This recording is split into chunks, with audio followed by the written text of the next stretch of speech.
Our guest today is Mike Berners-Lee. Mike is a UK-based sustainability expert, professor at Lancaster University, and the founder of Small World Consulting, specialising in carbon accounting, sustainable food systems, and supply chain sustainability.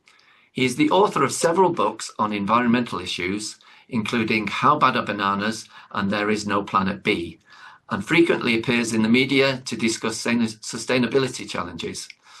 His work helps organisations, governments and the public understand and respond to the climate and ecological crises of the Anthropocene. His latest book is entitled A Climate of Truth, How We Need It and How to Get It, and this will be the topic of our discussion today. Hello, Mike. Welcome to the Middle Way Society podcast. Hi, it's very good to be here. Okay, so for people who might not be familiar with you and your work, can you perhaps tell us a bit about yourself and what prompted you to write the book?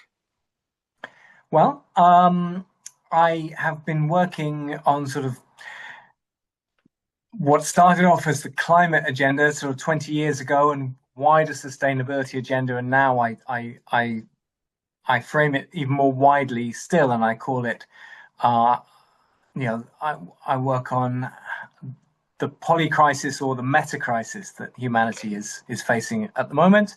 And to that end, I write books, I run a company, and I'm an academic at Lancaster University. Okay, and could you just unpack that term poly-crisis a bit more? Well, we talk about climate quite a bit, but if, for example, you want to deal effectively with climate, you have to see climate as one symptom of something much bigger that's going on for humanity right now. Okay. And that bigger thing is that we have become an incredibly powerful species compared to the inherent resilience of the physical planet that we're living on. Yeah. And every year we get even more powerful in relation to the resilience of that planet. And it's a totally new context for us to be in as a species, and it demands a completely different approach to life, to how we run society, how we think about economics, how we do politics, in order to be so much more careful than we've ever needed to be before. And because we haven't yet succeeded in making that evolutionary shift to an Anthropocene fit way of carrying ourselves, we are hurtling into a rack of physical, environmental problems, climate, biodiversity, pollution, including but not restricted to plastics. While dealing with that, we need to feed the world, we need to deal with a rising population. All these things are going on at once in a very interrelated way. Yeah. And those are some of the surface issues, and they're all technically solvable. There's nothing to stop us. So why aren't we solving these technically solvable problems? And that takes us into questions about how we do economics, how we do politics, how we take questions about about inequality. Can we deal with these global problems when so many people are treated with such disrespect within and between countries? And that takes us into questions and questions of our relationship with technology, which of course brings us so many wonderful things, but it's also taken us to the very dangerous place we're in now and is taking us into ever increasing danger. So we need a kind of a new relationship with technology. So all of these things that we need to sort out. And if you really look at what it would take to sort those things out, that takes us into, first of all, ways of thinking that we need to get much better at. And possibly right at the core, it takes us into our fundamental values. Yeah. What values now do we have to cultivate if we are going to succeed in thriving in the Anthropocene? I think there are some very simple values that are must-have. And the good news is we can cultivate them through our own deliberate effort. There's all sorts of evidence to say that's possible, but they are must-have, and they're probably, for me, they're at the core of everything now. Sure. So how did you organise the book with regards to this framing, and in what way do you hope it will be of most benefit, do you think? Well, I suppose I started out by saying, look, we're not getting anywhere. Okay, Yeah. there's a kind of a reality here. If you take climate, for example, sometimes people say, well, we're making progress, but not fast enough. But the facts are against them, right? The facts are that we emit more greenhouse gases every year than we did the year before. In other words, we make the climate worse by a larger amount every year than we did the year before, despite having 29 COPs and all the rest of it to try and sort this out. So we are accelerating into the problem, not just on climate, but also on, for example, plastics and biodiversity problems, and all of that. So all this, despite the fact that we know the science is clear, right? It's crystal clear on the basics of this stuff. So what we are doing is not working. So what do you do if you've been trying to solve a problem through the same strategies for 30 years, as we have been with the climate COPs? Do you keep going for another 30 years with the same strategy, hoping it will start working? Or do you, much more wisely, stand further back from the problem and say, wait a minute, what happens if we stand right back? What happens if we take a bigger lens view on this than we've ever been taking? What does that tell us about what's going on and why we're not making progress? And even more to the point, what does it tell us about what we might do differently that would enable us for the first time to actually start getting to grips with the problems that we're facing? And so that's what this book is about. And it's about saying what we're doing is not working. First of all, I begin by describing this polycrisis or metacrisis, and I have it like layers of an onion. I look at the presenting symptoms first, things like climate and biodiversity and plastic pollution and so on. And I describe, how nasty that is, because it's better to face these things. And I describe how we're not making progress, and I describe how the technical solutions exist, and so that it's not lack of technology that's stopping us. So then I look a layer further in and say, well, what is it about our politics, economics, our relationship with technology, our state of inequality, and these sorts of things that need to be put straight in order for us to start dealing with the presenting symptoms? And sure enough, all those solutions are also entirely possible. Yeah. That's not the stumbling block either. So then I say, well, what would it really take for us to have leverage on this? And then that takes us into values. And and I focused, the book's called A Climate of Truth. By the way, it sounds like a book about climate. It's not. It's a book about Gaza, climate, biodiversity, inequality, food banks, immigration, cost of living, whatever it is you care about, whatever social or environmental issue you care about, or whether you care most about the way all these things interlock and fit together into one big challenge. That's what this book is about. And it says, you know what? We can't even begin to make progress on any of this stuff unless we can get a basic platform of honesty in place. A better platform of honesty than we've ever had, actually. And it's like an evolutionary need for humanity right now. And we need it despite the fact that the recent trend has been in the opposite direction. So some people say, oh, well, there's always been lying in politics. And I say, well, that might be true, but we can't afford it anymore. And I spell out why we can't afford it anymore. And some people say, oh, well, it's too difficult to get rid of that now. And I say, yes, I agree, it's difficult. But the good news is it's possible, or it's at least not provably impossible. And since it's clear cut that we can't get anywhere without raising the standard of honesty, and I articulate why that is very clearly in the book, we better get going on doing that difficult thing of raising that standard. And then we get into how. Yeah. Well, what I loved about the book, Mike, is its practicality. I found it very pragmatic, and it's almost like a toolkit for, that you could go back to when you want to try and address some of these issues you're talking about. So if we get down to the crux of the book, how can everybody play a part in making politicians, the media, and business behave with honesty and integrity? Okay, well, there's loads of different actions we can take, from the kind of everyday decisions to big campaigning stuff that we can get involved in, and there's a full spectrum. But it begins really with a mindset that says, right, we've got to raise the bar on the standards of honesty in our politics, media, and business. They're like a trinity that work together. They reinforce each other, and they need to be pulling each other up to a higher standard, and then instead they've been dragging each other down. So within those three domains, we look at, well, what does honesty look like? Well, for a start, dishonesty is a lot more than just lies, right? It's when you say or do anything which is intended to make another party believe something which you don't yourself believe, then that is being deceitful.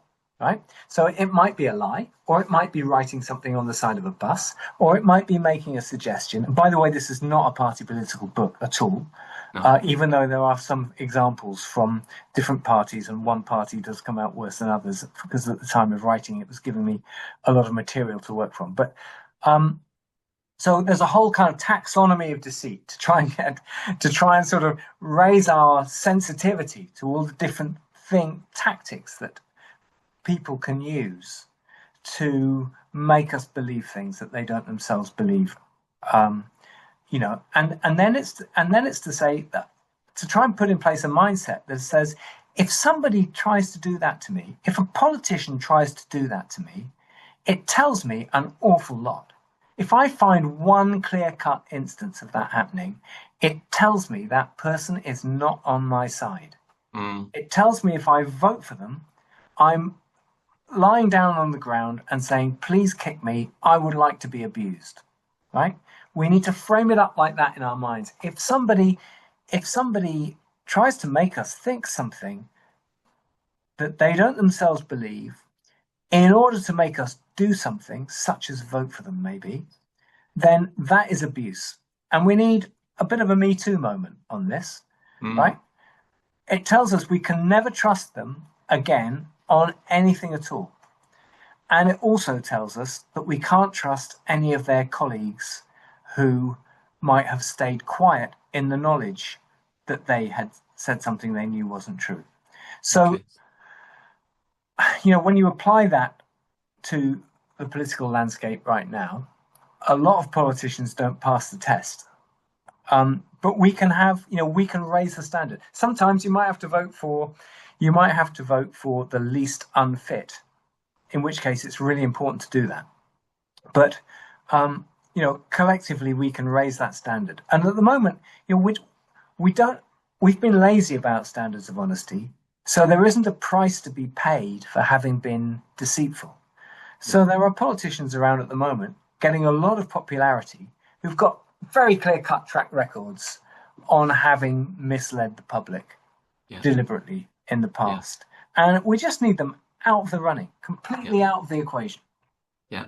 There was one interesting thing this week in British politics, actually, with the resignation of Angela Rayner. I actually felt that she responded with a certain integrity, because it sounded like she made an honest mistake, but it was inappropriate what she did, so she fell on her sword, and that's the right thing to do, really, in that situation. She fell on her sword. I will be very sad if it's permanent, because, like you say, it feels like a mistake. And also, the people who've hounded her over this were not really in a position to do so. So we gotta see, a principle in this is a kind of even playing field over this standard. And that is an important principle to apply. Okay, what about the media? What can we do?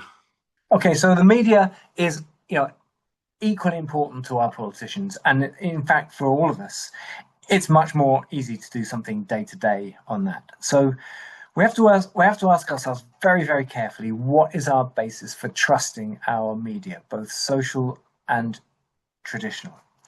And so and in the book I lay out all these kind of criteria for how you can, simple tests, things like who owns them, what is the track record, well, what can we find out about the motivations of this? Let's say it's a paper. Yeah. What can we uh, say about its track record? And what about if we've got any carefully selected, trusted sources? What do they say about this source of media? So there's media out there that is widely regarded as acceptable, but it's owned by nefarious billionaires who have a track record of trying to swing elections, sometimes successfully, for the personal gain of the owner. Well, if you know that you're reading media from a source like that, you're asking to be abused. Yeah. Right? So what I would say is get out now, right? Just don't read it. Definitely don't pay it any money, but don't even read it. Don't, because if its adverts cross your cross your eyeballs, then you're funding its advertising revenue. And even if you somehow manage to not see the adverts, you are subjecting yourself to its influence. So just get out. So find some really good media, and there's an appendix in the back of my book with some suggestions. And if you can possibly afford to, fund it, because it costs money to provide good media. And then to get the ripple effect going more widely, ask questions of your friends, colleagues, and family members to encourage them to be more discerning about their media sources as well. We need to raise awareness of the self-inflicted abuse that people are putting themselves through by signing up to bad media. And it doesn't matter if you like the crossword or the cookery pages or the TV guide, right? That's not a good enough reason for subscribing to something, or it's fun to read or whatever. So we need to make it feel a bit embarrassing to be buying bad media, or using bad media, or talking positively about a politician who is known to be deceitful. We need to, and at the same time, we need to be supportive and encouraging and create a good environment for politicians and media that are really trying to do the right thing. And there is good media out there. There's a lot of media that's not perfect, but it's trying to do its best. And if you use a few different sources, and I think the BBC deserves a mention because it's so far short of where it needs to be at the moment. And it pains me to say this, but it has deteriorated very badly in the last few years. And, I'm not saying it's totally useless, but I would say that nobody should be taking the BBC as face value on its own. If you want to know what's going on in Gaza, you need to be, if you want TV on Gaza, you need to be at least following Al Jazeera as well, and a few other sources. The BBC is just not on it. Yeah, that's good to know. Presumably, you say a similar thing about business. I'm thinking about another positive thing. The the sales of Tesla in Europe have really plummeted because people have had a good look at this guy and think, actually, is this person, behaving ethically in the world? And people don't want to be associated with that brand. I presume that's something you support. Yeah, absolutely. Every time we spend or store money, we push for one kind of future or another. So I say to people when they are, sometimes people might be thinking of buying my book. You never know. Well, you've got a choice about where the money goes. You could maybe buy from there are some brilliant online booksellers who've got great values. And if you look at where the money goes, it's supporting the kind of economy that you'd want to see flourishing. Yeah. And if you go and buy from possibly what's the easiest and fastest way of getting hold of the book, I think you'll be funding some sources. You'll be funding a revenue stream that's basically not good for the world. Yeah. You have a section in the book on psychopathy, on psychopaths. What part do you think they play in what we're talking about, and how might we contain them? Well, I only write 2 pages about this in the book, but if I was to write another book, God forbid, I'd be tempted to write it on something on the lines of how can we contain our psychopaths, Mm. or or something a bit wider on how can we make sure that how can we do a much better job of sifting the people who are most fit for the role into positions of power, right? So we allow into positions of power all around the world, often people who don't have empathy, right? And it's probably the most critical quality of any politician. We need them to care about the people over whom they have influence, right? Yeah. It's probably more important than them being smart. It goes hand in hand with their honesty. They're much more likely to be honest with us if they care about us. If they Yeah. don't care about us, then they just need to be out of the job. And the same goes, we need to not have them in media, we need to not have them in politics, and we need to not have them running big important businesses. And so, yeah, and it's probably 1% of the population. But if you look around in our politics now, there's a few. Right, around the world, there's a few people who are, probably. I'm not a psychologist, but I think there's a few psychologists who would say there are psychopaths on the global stage. And if you look in the UK politics, you could say there's a few people who've got some of the characteristics of sociopaths or psychopaths, and that's just not fit for the job. I don't mean we should be disrespectful to them. They're humans just like us, but they don't have the qualities that we need. And we got to see that clearly, and they need to be out. And when election time comes around, we don't even ask the question, the basic question, is this politician kind? And it's probably the most important question we should ask. Point. Yeah. You say in the book, I thought really interesting, unless we tackle spiritual poverty among the over-rich, we can never really eradicate physical poverty. So how do we do that? How do we tackle that with the over-rich? So I think this is a really critical principle, but it's quite a hard one to enact. So I think, if you look at the billionaires on the world stage at the moment, I don't think you look at a load of people whose lives are the highest quality lives of, the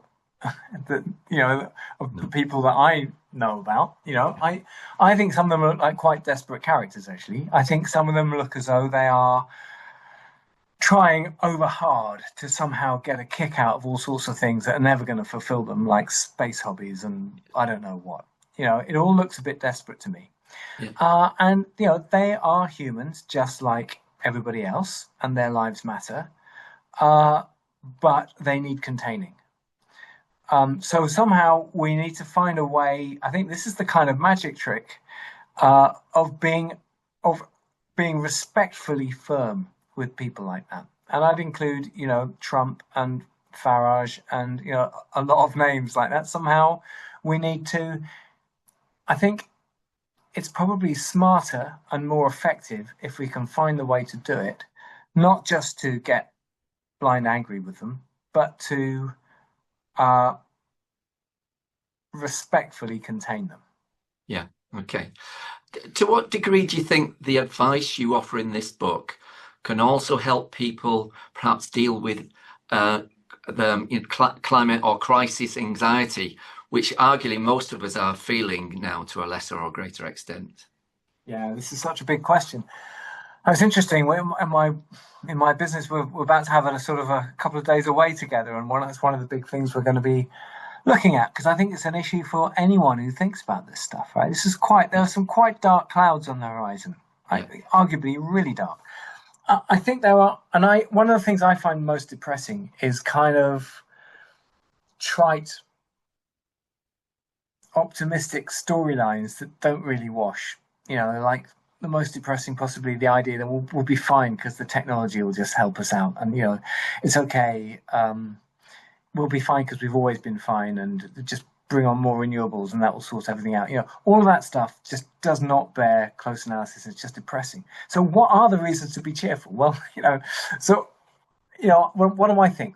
I think, first of all, that we haven't been getting anywhere doesn't tell us that it's not possible. What we need to do is face the depth of the situation that we're in, because when we do that, and the depth of the change that is required, because when we do that, we put ourselves for the first time in a position to be able to make that change, right? So it's accepting that the problem is more than just something that needs a sticky plaster around the outside. It's something that requires us to rethink how we do life, right? How we do economics, what our values are. We need to be, really serious about this question. Is every human being in the world of fundamentally equal value? Right? We've got to really stare that question in the face, right? Because if we don't want narratives that are explicitly or implicitly contrary to that, then we've got to stand up, and fight for it. And if we can cultivate that value, right, we can create. It'll feel so good, right? We can create such a better world, right? Yeah. So it's difficult and it's a big fight, but it's so worth playing for. So I think the optimism is that if we can get on the case for the first time and start addressing the issues in the way that they need to be addressed, we can stop having this frustration that I know so many people who are just so frustrated with this have been batting away for years trying to get us to make some progress on climate. And it's easy to think, I just imagine myself on my deathbed just complaining that the world never listened to me. We can have better than that. I think that's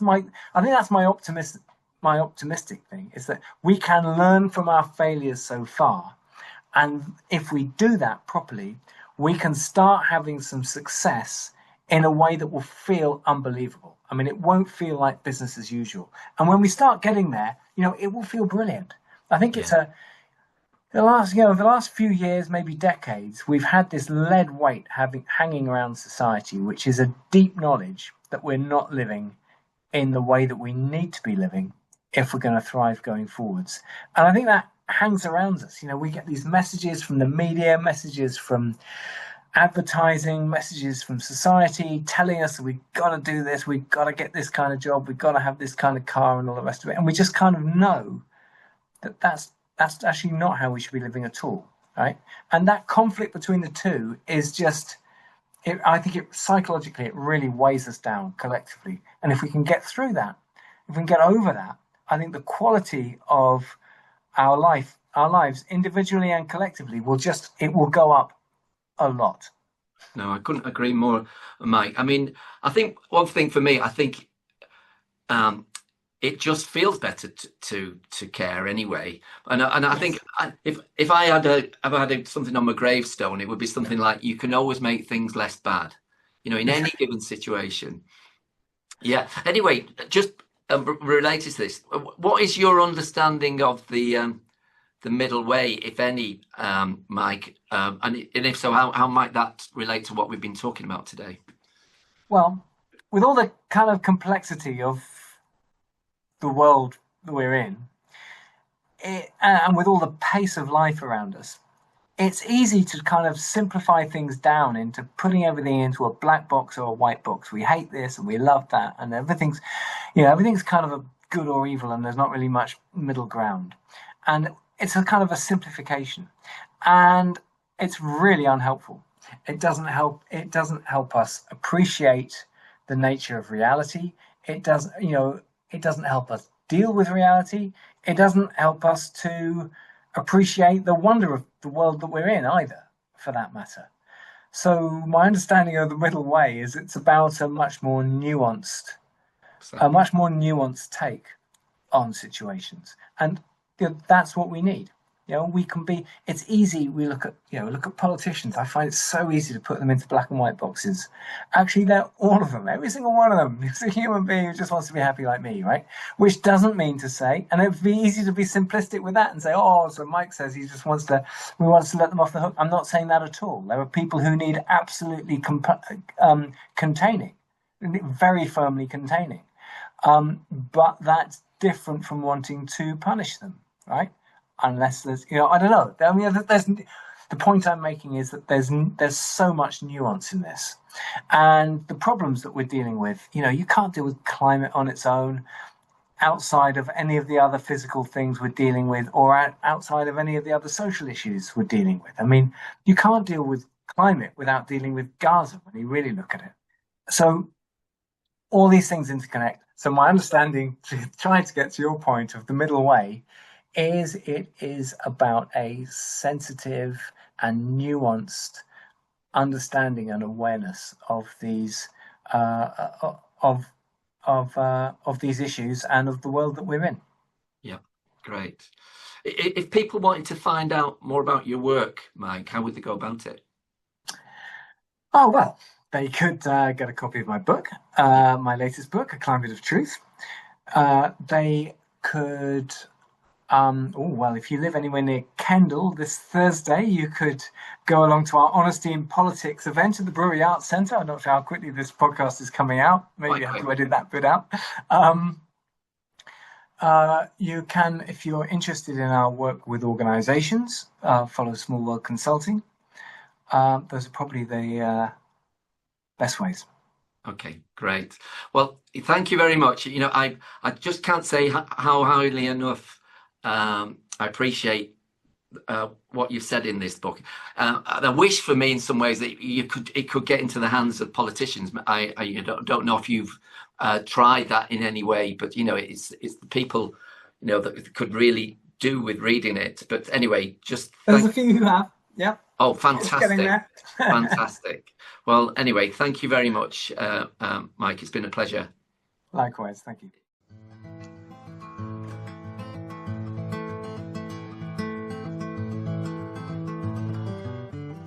You can find out more about Middle Way philosophy at www.middlewaysociety.org.